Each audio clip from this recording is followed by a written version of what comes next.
right, so has anyone seen this photo before?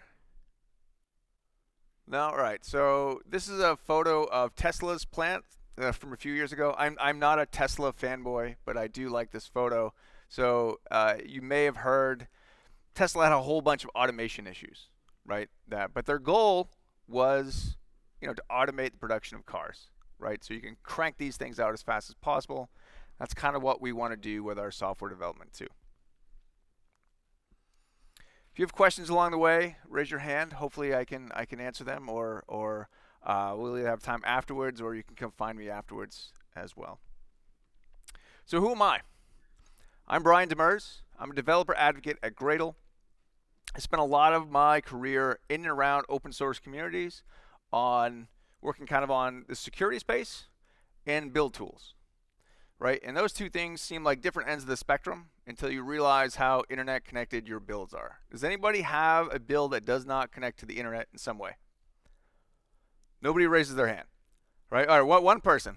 So he's got some air gap system where he has to like put things on a disk and then walk them across the room. Yeah, yeah. So, but where does he get that stuff, right? From the internet, right? So there's still some sort of connection to the internet, although somewhat might be a little more manual than others. So I've worked a handful of Apache projects, Apache Shiro, Apache Maven. But outside of that, I'm also a beekeeper. So if anyone wants to talk about bees, come find me afterwards, or board games too. So come find me and chat. So let's have a little fun. Okay. So raise your hand if you're a big fan of tabs. All right. All right. You're in the minority. Spaces. All right. There we go. All right. Those are my people here. All right. Dogs. Oh, this is gonna be a mixed bag. Cats. You can like both. That's about half and half. Okay, so that's my dog Zemo. He's about a year and a half. He's like 50K, so 110 pounds. He's a giant, crazy beast. And that's just some random cat photo I found on the internet. I'm allergic to cats. My wife did not believe me, so she literally made me go take an allergy test. She's like, no, you just don't like cats. I'm like, well, they make me itchy. I mean, that's kind of why I don't like them. So I got an allergy test, and so needless to say, we have dogs. Or dog. All right. How about this one?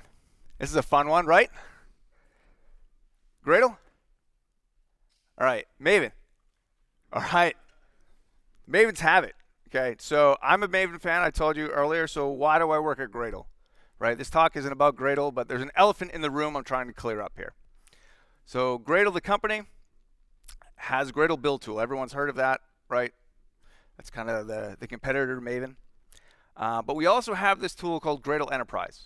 And that's really focusing on speeding up your builds, whether it be Gradle, Maven, Bazel, or is anybody using SPT? Don't worry about it then. But so it'll speed up all of your Java build tools, right? And basically, we don't care which build tool you're using as long as you're productive. So I'm going to talk a little bit about this developer productivity engineering concept in a little bit as it relates to testing, but we'll get to there in a few minutes. So what are we going to talk about today? Right, so we're going to talk about the hows and the whys of testing. I'm going to talk a little bit about flaky tests and how that relates to productivity, and hopefully some best practices, and I'm going to fill this in with some stories from my career and others as well. So why do we test? All right, so I originally wrote this talk years ago. I worked at this multi-billion-dollar company, and I came from a small shop where if I didn't add a test to my pull request, someone was going to fail that PR. Right? Does anybody work at a shop like that? Hopefully everybody, but some of you less rigorous. I get it. But this new company, Megacorp, they had 0 tests. So I started, and basically I could not be productive. Right? I couldn't even get the application running. The configuration was checked into source control. They had configuration for both a dev and a prod environment. Neither one of them matched the dev or prod environment, right? Some folks probably work at a shop like that. They don't want to raise their hands. So, some people will raise their hands. Yeah, we could talk after, commiserate, right? So this was my job, right? All right, so it was next to impossible for me to do anything productive, right? Even manual testing was hard. Just getting the application up and running was a challenge. I had to go find, my coworkers. They had to look over my shoulder. We had to, troll through log files just to make sure everything was fine. It was not a good first day, or let's be honest, it was the first couple weeks, right? So if they had any kind of testing at all, I probably could have been more productive. Maybe a simple integration test would have told me that the application was at least running or built correctly. All right, so everyone has seen a chart that looks like this. Maybe something that didn't look like it was drawn on a napkin, right? This basically shows us the earlier we find our bugs, the cheaper it is to fix them. So if you write some software and you don't find out that your requirements were wrong until you get to production, you're going to have a bad day, right? The problem, though, is this is a when, not a why, right? So this just says find things early. Although the why might be the dollars, and that's really all our bosses or our boss's boss probably care about. But we can talk about that at a different time. Maybe a happy hour. So why do we test? Right? So we want to test to improve the intent of our software, right? We're going to show others that our code works. We want to catch regressions. And it also serves as documentation for existing functionality. But in case you didn't see the title slide here or the title of this talk when you walked in, testing is confidence, right? It provides us confidence. So it proves that our code works. It's the confidence that our code works, right? Confidence that an application is not going to crash when I make a change. Confidence that my change is not going to affect performance. So it's this confidence that actually speeds up our development cycles. Right. I talked earlier, I started a new gig. I had zero confidence that application was going to function at all, let alone correctly. Some sort of testing would have given me a green light maybe, and I could have moved on. All right, so these are the basic types of testing we can do. These are just buckets. This is the tip of the iceberg. We could have talks, detailed talks on each one of these bullet points. So I'm just going to touch on them. So first up is manual testing, right? I actually started my career testing. So I think I was an intern or something for a few years at a company, and I did manual testing. Does anybody have a list of steps to go through to every time you make a release, you have a list of steps, everybody? Everybody's seen them though. All right, so those are probably good things we could automate, right? If you have a list of things you can do over and over again, it's pretty repetitive. So that's a great thing to automate. But even if you have awesome automation, right? Your application's perfect, you've automated everything, we still need manual testing, right? We need to verify that the user experience is good. It's really hard for a computer to do that, at least it is today. We'll see what the future brings. But we also want our automated testing to free up time to do exploratory testing. Someone needs to go into your application and just poke around. Right? Pretend they're a user. Do all of those things from a different perspective. If you're just running through a script one by one, you're just going to run through that. It's a checkbox, right? Oh, I ran through the validation scripts. It works. Let's ship it, right? That's probably not a great use of your time. But even manual testing gives us confidence that the user experience and our applications are working. But this is probably what we think about when we think about testing, right? Is everybody here a developer or some sort of developer adjacent? Nobody? Nobody's a developer? What do we have? Oh, okay. So you're gonna have to raise your hand. Sorry, like throughout the whole talk. So you're just gonna have to move around a little bit. All right. So this is often what we talk about, right? This is what gives us confidence. Those small chunks of code that we work on are actually working. I think, though, we often do these things wrong, right?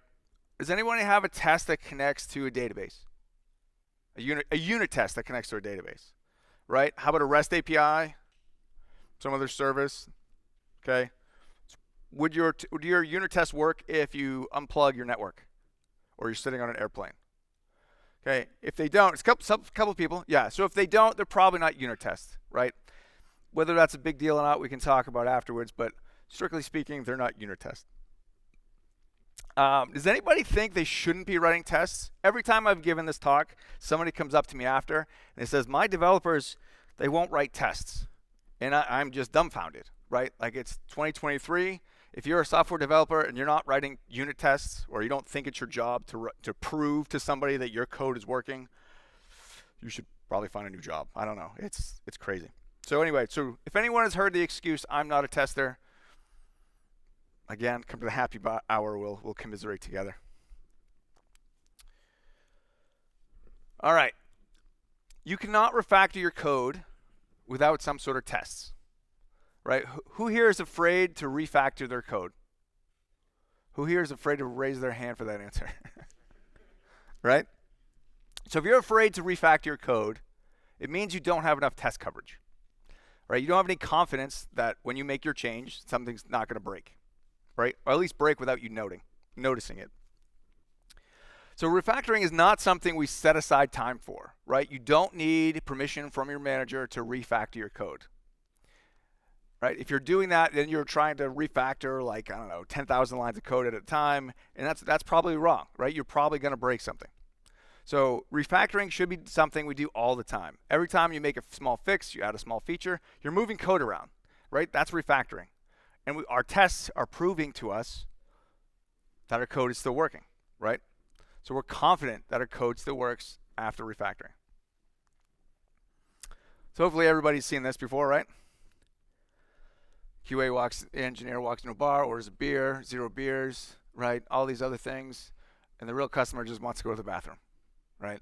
The bar bursts into flames, killing everybody, right? So everything can be tested. If it can't, right? If you're writing some code that you don't think can be tested, that code probably sucks, right? Usually. So good unit tests force us to write more modular, less coupled code, mostly because it's easier to test good code. We don't have an infinite amount of time, so maybe you should focus on the complicated bits of your code. You probably don't need, a bunch of tests for your getters and setters. Maybe you want to focus on, some complex algorithms, right? When you're writing, making a fix, writing your code, I like to take the test-driven development approach. You write your test first, right? So if I'm fixing a bug, I write a test. That test fails, which is good. I make it go fix. The fix eventually, hopefully, maybe after the 6th time, will make my test green, and then I'm good to go, right? Even though I'm a big TDD fan, I don't always write my test first. If I'm writing new code, sometimes I, write some code, try to get the shape of the thing, then write a test, then, figure out that wasn't really what I wanted. And it's an iterative process, and it goes back and forth.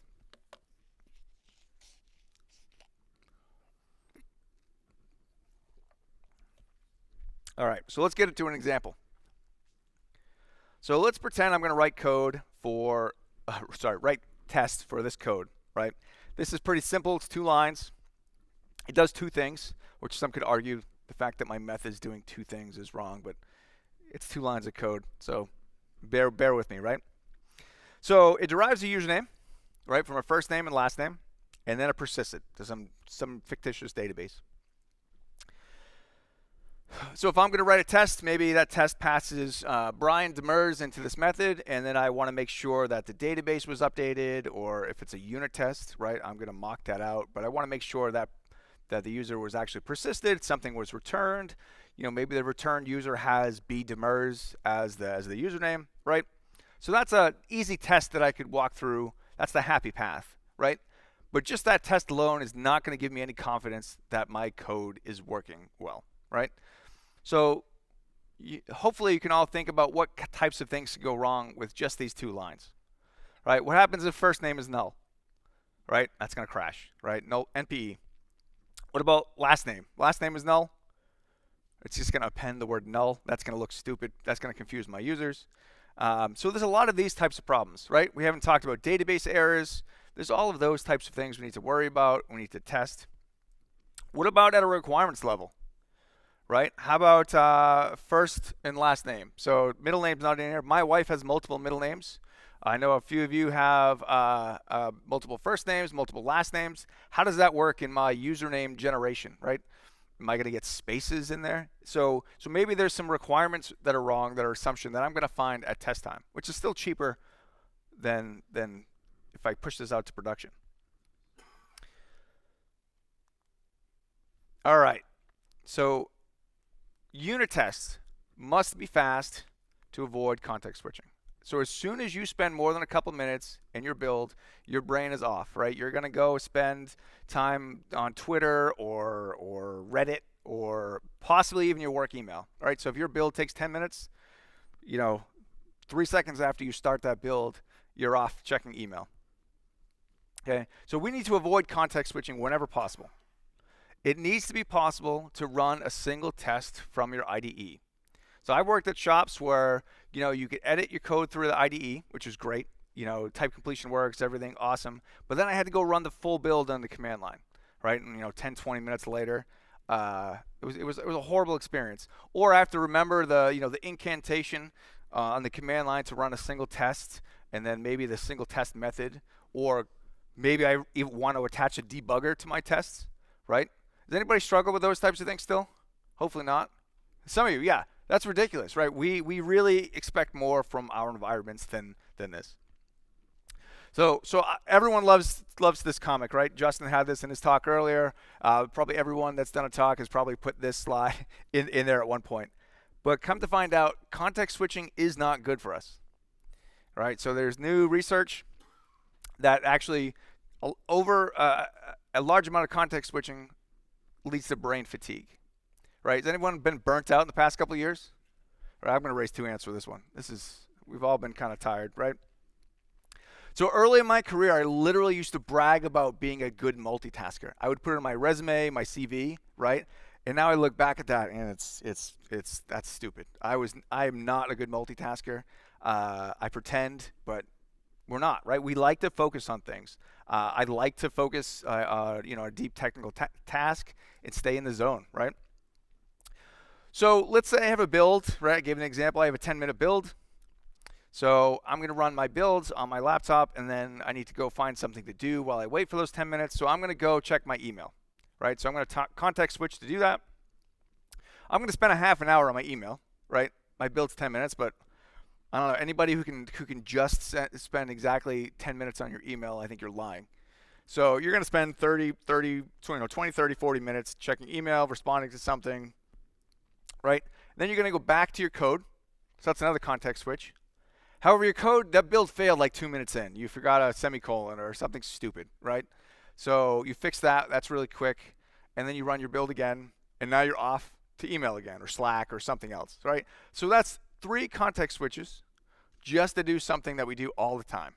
Or does anyone have a similar story? Everybody, right, exactly. And we really should be doing better than this.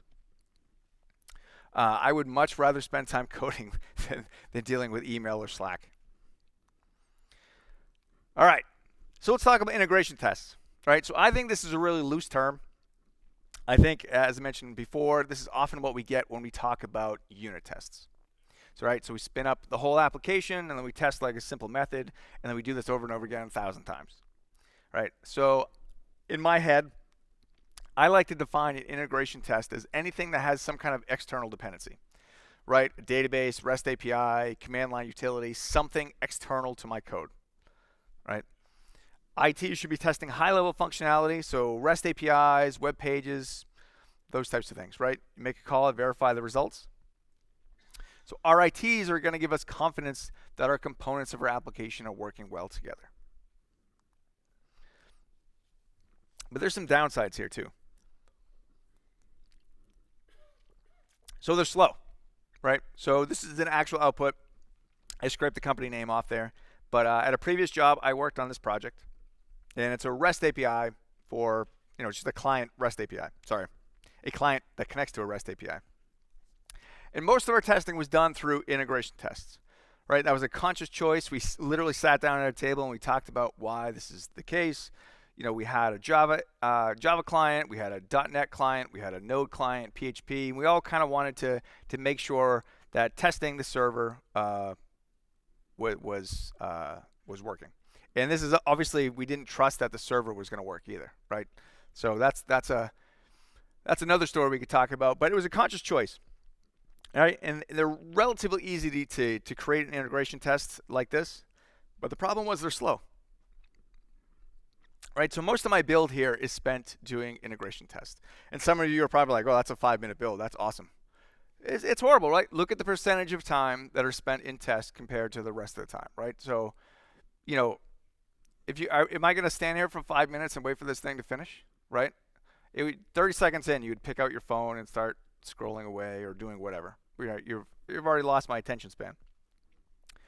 So the other thing, there's all kinds of potential problems, stability issues with this type of test, right? I'm guessing some of you can think about this, but my build is now internet dependent, right? So my laptop is connecting over the internet to some server, right? Hopefully that server is configured correctly, so that's a potential problem. If somebody else is using that server at the same time, maybe I'm going to run into some sort of rate limiting issues. I need credentials, right? It's connecting over the internet. I need credentials. That means those things are going to have to be rotated eventually. Get new employees. They're going to have to get credentials. It's a pain, right? And then as I kind of hinted, every time I add a test, it's actually slowing down the build, right? Now, if my tests were a couple milliseconds, nobody would care. But you know, if they're a couple seconds each, that's going to add up real quick. And this isn't just REST APIs, right? If you have shared infrastructure, you're going to hit the same types of problems. Databases, network appliances, all those things, you run into the same types of problems. All right, so there's this gray area between unit test and integration test that I like to think about as component tests. So this is not like an official term. I don't think you're going to Google this and get some great insight. But there's this weird gray area that I think we still need. But I also think we do them too much. So again, if I'm using Spring or Juice or something and I spin up, you know, part of my application just to test a single method, I think that's kind of a waste, right? I did this a lot at one company. We were doing field injection, right? Again, come to the happy hour. We'll talk about the pains of everyone's had using field injection, but that's a different talk too. So the upsides though, my tests were super easy. So the container dealt with spinning up all of my dependencies. I didn't have to worry about it. And then I could test my method and then, you know, it would tear down, right? I was doing some LDAP work. So every time we created a new schema or found a new schema from a customer, we would add a test for that, drop the LDAP schema in. If anyone's not done LDAP, everybody who has ever created an LDAP server, they're different. So as soon as you install LDAP, something on the machine, cosmic rays, changes something in your LDAP server, right? So a couple of people who have touched this are laughing. Yeah, it's totally true. It's a fact, right? No, so, but anyway, so it was awesome. We could just drop a new schema in, run the test, make sure we get the expected results. And so, like, code-wise, it was really easy. The problem was now instead of, you know, spending time on my code, I'm spending my time waiting for the test to finish, right? Sometimes, not always. There's ways around this. It's hard to deal with mocks in these environments, but mainly they're slow and they're not isolated. They're still good though, right? If you're writing some sort of Spring or Juice or whatever container component, you still need to test that. And you probably want to test that in an environment that makes sense. So I still think we need this type of test every once in a while, just maybe not every single test. Excuse me.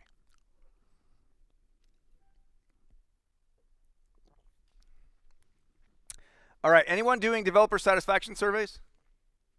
Or are there companies making them answer satisfaction surveys is probably the right question. A couple people? Okay, so other than too many meetings, is build and test time at the top of your list? Anybody? Nobody knows? Does anybody know how long your builds are? What about if I run your build on my machine versus your house or in the office? Does anybody know the difference? No? So maybe we should talk about that. We can talk about that later, though. So you'd probably notice, though, a big sudden increase in your build time, right? So if I sent you a pull request and that adds 5 minutes to your build, you may notice that, right? But if I send you a pull request and it adds 1 second to your build, maybe you wouldn't. And if I do that every day this week and then every day next week, eventually I'm going to start adding minutes to your build, right? And we should be trying to avoid adding times to our build. Now, I'm not saying avoid tests, right? I would say add tests. If given the two options, if I had to add time or add tests, I would recommend adding tests. However, I think there's ways that we can add tests and reduce our time. All right, so I put this in a couple slides earlier. So who here has heard of developer productivity engineering? Few folks. Who went to Justin's talk and that's where they heard it? All right, the same folks. Awesome. That's cool. So I'm not really going to talk about it. Justin got into this, and I think he has another talk, a couple talks tomorrow, maybe? 5 o'clock. Yeah, the keynote tomorrow. So we'll talk about this tomorrow. So come for that. But in the context of testing, let's say we have a whole bunch of slow tests, right? There's a couple ways we could handle this test, right? I gave the example earlier. I'm going to run my build, and I'm going to go check my email, right? That's filling my time with other stuff to be productive. But I think the engineering approach to this, we can make those tests faster, right? So I want to avoid context switching. So how can I speed up my tests, right? So you can add a cache, some sort of build cache. So you're not running or compiling the build. If nothing changes, why are you spending those CPU cycles to run your tests or your compilation or whatever it is, right? Or maybe the answer is actually throw hardware at it. Who has an old laptop, right? If you can track your build time, right, and give your boss a justification, you buy me a new MacBook M2, the build, I'm going to save whatever, 50 hours a year, right? That probably pays for that MacBook, right? And you know, but you can't do that without data. But in general, we really want to stay in the zone, right? So we want to be focused on something. We want to be deep into our code. You know, when you're focused, your brain is literally pumping your head with chemicals, right? That literally boosts your cognitive performance. All right, who here puts off, you know, busy work because they'd rather write code? Anybody? All right, I don't know how many times I've put off doing an expense report because I'd rather fix some bug somewhere. Anything other than expense reports, really. All right, so I also think our test code, the actual test code itself, is important. So I used to write a lot of sloppy tests, you know, ugly code. That's not to say the tests weren't effective, but they were probably hard to read. And I also avoided things like closing file handles, right? This was, you know, this was a few years ago, right? So laughing, you've probably seen this. So we did a lot of testing on Linux. You don't need to close file handles on Linux, sort of. But then as soon as you run that test on Windows or try to do something where you're testing testing in parallel, things start falling apart. And they're like, Brian, you wrote this shitty code. I'm like, yeah, what do I do? But yeah, so anyway, general code smells, right? You want to avoid in your tests. That code is important. What I think you spend more time in your tests than anywhere else, right? And the problem is often with large breaks in between, or it's somebody else's code, right? So which means that if I'm digging through somebody else's code, I need to go figure out what that code is supposed to do, right? Understand it. So just like the same thing, if I was digging through my production code, if I found a bug, I have to dig through it, understand it. It's the same process. So we need to treat this code well, right? Just as important as the rest of your code. All right, who has flaky tests? Who doesn't want to admit it? Right? Everybody has flaky tests. Everybody. Like you have some sort of flakiness in your tests or your build or your infrastructure, right? Nobody likes to admit it, but we all have it. So these things will suck the life out of you, right? They're worse than useless, or they provide negative value, right? You go to your boss and, hey boss, I created this test. It's a negative value test, right? That's probably not going to go well, right? But anyway, I talked about testing that gives us confidence that our code is going to work, right? Flaky tests are actually going to erode that confidence. And worse, they actually might be hiding underlying problems in your code. Maybe it's just a test error, right? But maybe there's actually a problem in your in your code that's, you know, only triggered under certain conditions, and every 3 days your CI server meets that condition. Yeah, it works fine on my laptop. CI, maybe not, right? All right. So it doesn't take too long before you start normalizing flaky tests, right? Eventually you're going to have enough of them where it's a real problem. You have to do something about it, right? You start digging into things. So who does this, right? So who has a CI build that the first thing they do if the build fails, you click the retry button. You don't even dig into it, right? Oh, that's the vast majority of you just raised your hand. So you don't even look at the build log to figure out if the test was if the failure was your fault, right? That means you do not trust your CI system, or you do not trust your build, or don't trust your tests. Something in there is flaky. So everybody raised their hand a second ago, but only a small portion of you have flaky tests, right? Do you see there's an impedance mismatch there, right? All right, so the problem is this makes our changes, it makes them take longer to get in, right? So now I've sent a pull request, CI runs, I wait for that to build, maybe there's a queue, right? I click the retry button, eventually it goes green. So now I've cycled through this, right? And now my reviewer knows to wait until the build goes green before he's gonna review it, right? So I have to go bug that person. So the whole thing is that gonna add time and friction to my pull request.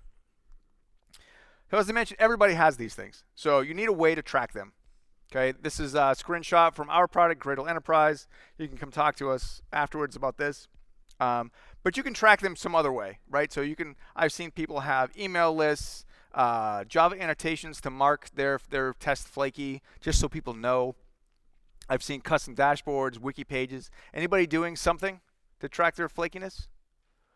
No? Everyone's got it, but nobody's doing anything about it. You should come talk to us. I'm not a sales guy, but you'd come talk to us afterwards. All right, one thing we'd like to do at Gradle is we do flaky test days. So I'm going to have a link to an article in these slides and everything at the end here. But basically, the idea is someday after your release, your whole team gets together and you do nothing but fix your flaky tests. Okay, so this actually promotes the fact that your engineers are trying to avoid flaky tests. So everybody's together. You start seeing CI failures. They start being top of mind of like, we can't let this type of thing get in the code base. Eventually, I mean, stuff happens, right? So eventually you're going to need to do these flaky test days. They're never going to go away, but excuse me, you want to make the period between those days as long as possible while still being effective. All right. Last up, we have functional and non-functional tests. So I'm not going to go too deep into these topics, well, at least this one, but I think people define these terms differently. So functional testing, I think, for the sake of this talk, is some sort of black box application testing, right? So you don't care about the implementation of the code, right? So going back to my user example, I have some form. I write Brian Demers, add user. I click the button. My test is going to make sure that function works. I don't care if it actually got stored in a database. I just want my test to show me that the user was persisted, and maybe I can go to some other page and find out that the user is also there, right?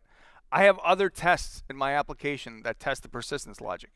I have other tests that do all of those other things, right? I have unit tests, I have integration tests, I have front-end tests, all of those things. So now I'm confident my whole application is going to work. All right, so non-functional test. This term, non-functional test, breaks my brain. I literally I can't grasp this term non-functional, right? Does anyone have a non-functional car, right? If I had a non-functional car, it is not going to do me any good at all, right? It's going to sit in my driveway, or I don't know, maybe on cinder blocks. I don't know. I live in the States, in New England, and that's not uncommon to see. But anyway, so non-functional tests are actually everything other than your test, basically. So, performance testing, capacity testing, all of these other things that many of you are already doing. Each one of these talks could have, each one of these bullet points could have a talk on its own, right? But I'm going to touch on a couple of my favorites. So code quality. Anyone super into metrics?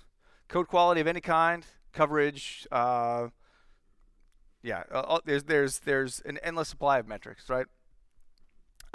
So I think if you're doing metrics for your build, you're tracking code quality, you need to put that stuff in front of the reviewer at review time. I worked at the shop, again, back at Megacorp. We ran Sonar for against our projects once a week, I think. So we had a cron job once a week. We'd record all the metrics about all these projects, stick it in the Sonar database, and that was it, right? We stuck it there, and then eventually, a couple teams went over and looked at it, right? So unless you're actively have a team culture of going to those things and fixing them, you need to stick them in front of everyone's face, right? So I think it needs to fall into the automation camp, as I mentioned, right? So if I add a really complex method, right, really complex algorithm to my code, that's going to make my complexity score go up, right? Maybe that's bad. Well, maybe not. Maybe that has to be there for whatever reason, right? Meets the requirements. But if my complexity goes up, I probably want to know there's a lot of tests associated with that pull request, right? So how do I know without that data, how am I going to make that change, right? I need to correlate that data. Like I said, sometimes worse isn't always bad, right? Sometimes those metrics change, and I just need to know how to handle them. Oh, I once worked at a place, this is a few years ago now, but we were tracking lines of commits, right, to test failures. Does that make any sense to anybody? No? Okay, good. Awesome. So I quit that job. But sometimes these metrics are just metrics. You can't correlate every metric, right? So you have to use, sometimes common sense, I like to think, or at least think about what you're doing and why, not just the absolute metric value. Right? So this is the code coverage cult. So I'm only half joking here. Code coverage is actually one of my favorite metrics. I like it a lot. I think I look at the code coverage while I'm working on tests in my IDE to figure out which branches I missed. I think it's a super helpful thing to do. The problem is the absolute numbers are not important. So if I tell you that 80% coverage is good, that doesn't mean 90 is great. Right? And if I get 100% code coverage, I'm a rock star, right? Unfortunately, that's not true, right? I've seen projects that had 100% code coverage fail on their first day in production, right? Look at this code right here. It would be trivial to get 100% code coverage on that line, right? But just like before, what if one of these objects are null, right? Are there any kind of limitations on my name? Can my name have emojis in it? This is a cult, so my cult can only have so many people, right? So what happens when I get over 20 people in my cult? What happens, right? I would need to test those things, and coverage isn't telling me that all by itself. All right, here's another favorite of mine. I think you are violating a license. You are probably violating a license right now in your code, okay? So I found code online copied from a GPL project that was pasted into a project I worked on, and we shipped that, right? It was private code. So that means that code should have been GPL, or at least a GPL violation, right? That's a major business risk. All right, but here's another favorite of mine. Who has copied code off of Stack Overflow? If anyone's got their hand down, I know you're lying to me, okay? Like, everybody's copied code from Stack Overflow. So those of you that raised your hand, who knows the license for that code? Couple people. Awesome. So I think maybe one. So the code, anything you copy and paste from Stack Overflow is CC by SA. So Creative Commons Attribution Share Alike. So that means you copy and paste code from Stack Overflow, paste it in your private code or whatever. Those snippets are still licensed Creative Commons. Okay? And if you're not attributing that code, you're actually violating the license. Now, whether you should actually be scanning for that and whether it's useful to do that, I'm not a lawyer. I don't probably think it's useful, but I do think it is useful to be aware of these things. I don't think a human can do this type of thing by hand, right? I think it needs to be automated. Years ago, I know the Eclipse Foundation was scanning or manually going through every Eclipse IDE release to check every dependency, right? So this was a pain in the ass to get dependency updates in sometimes. I don't know if they're still doing that today. I don't think it's practical to do it in any sort of scale. So you need some sort of tool to do that for you. All right, and I've talked about security, right? So I'm a big fan of security. I do a lot of application security, a lot of OAuth-based stuff in the past as well. So you need to test your security at every level. Okay, if you have some sort of logic that has anything to do with security, you should be writing unit tests, integration tests, everything you can think of, you should test that. You should also be scanning your code. So I'm a big fan of find sec bugs, which is a plugin for spot bugs. And spot bugs used to be called find bugs, which is why find sec bugs is still a funny name. But you should be doing something, right? Maybe get involved. If you're highly dependent on a project, on some open source project, you should follow that email list or get involved. That's one of the first ways to know if there's some sort of vulnerability or CVE. Also, so I'm going to talk Thursday about how to report vulnerability. So come find me. I think it's the end of the day on Thursday. They require some special handling. Most of us are not aware of that. So I'm going to plug myself in my other talk. Or come find me later and we'll chat about it.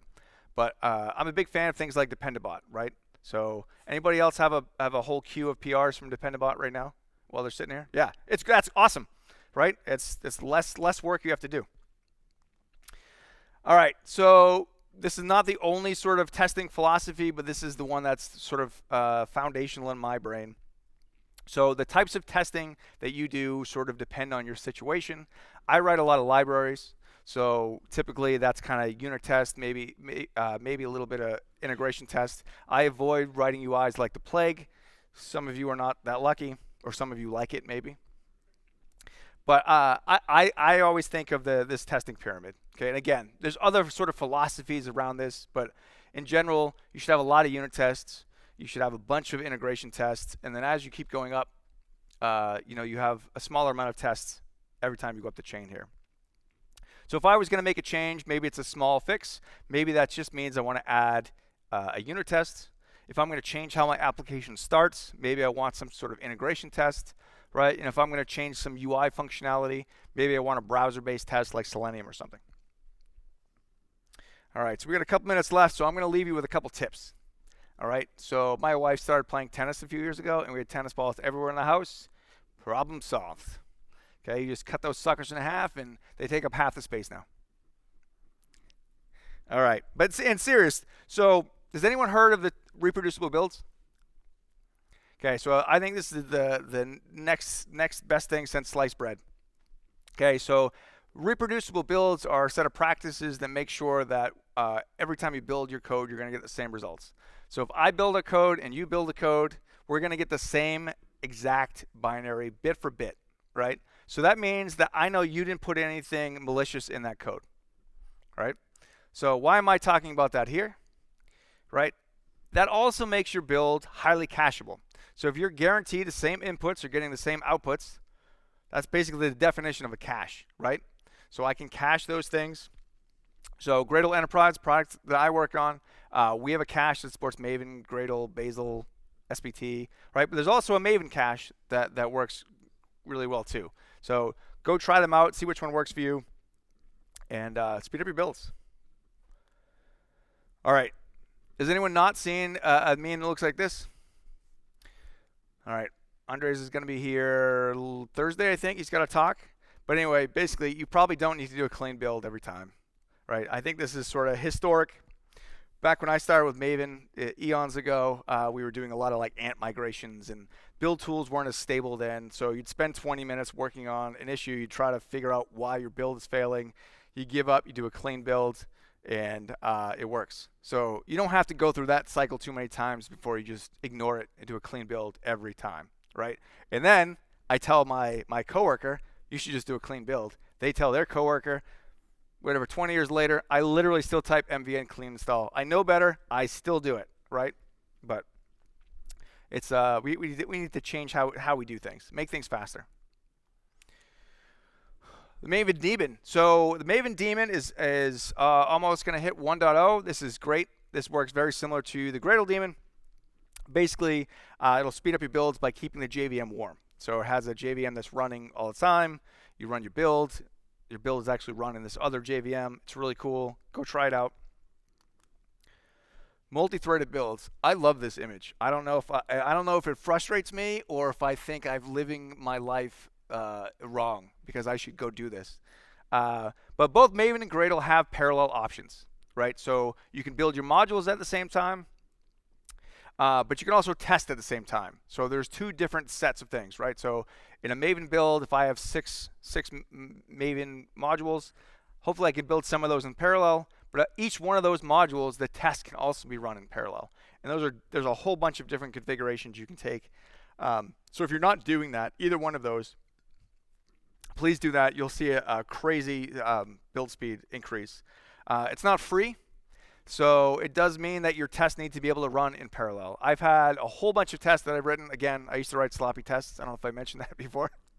But I would share ports, right? I would hard code a port or hard code an output file or do those types of things. So if you're running those tests at the same time, they're going to conflict, so it doesn't work. So you may have to tweak your test a little bit, although if your tests are better than mine, maybe they'll just work right away. So try them out. So last up, I think this could be a talk or 10 talks all by itself. But a couple tips that I will leave you is add tests in complicated areas, right? I mentioned I worked on a project that had 0 tests. So one of the things we did is we wanted to write some tests, right? Just get some tests in. Ideally, the complicated areas needed testing the most. You can also spend a sprint just writing tests. I know that may be a hard sell for your boss, but you need to get past the threshold of 0 tests to something. Right? And every time a bug is fixed, you should add a test. Again, the first couple tests that you write are going to take a long time. It's going to be painfully frustrating. But then that third test or that fourth test hopefully will be faster. At least writing that code should be faster. I think you can also avoid using that legacy code. So if at all possible, use some open source alternative. Write a wrapper around that code, so in your new code you don't have to worry about the legacy code. You can mock it out with some expected results. There's a handful of things like that you can do. All right, so we're just about out of time here, but I want to say thank you. Testing is confidence. Listen to Yoda, and I think we've got a couple minutes here. But if you scan that QR code, there's a link to this talk, the slides for this talk, ways to get free T-shirts, swag. Basically all the details that I talked about, the Flaky Test days, there's a link to a blog article that talks about that. All those things, it'll be worth your time. We also have some free stuff at the Gradle booth. If I get kicked out of here, I'll either be in the hallway or I'll make my way back to that booth afterwards. So come chat with us. Thank you.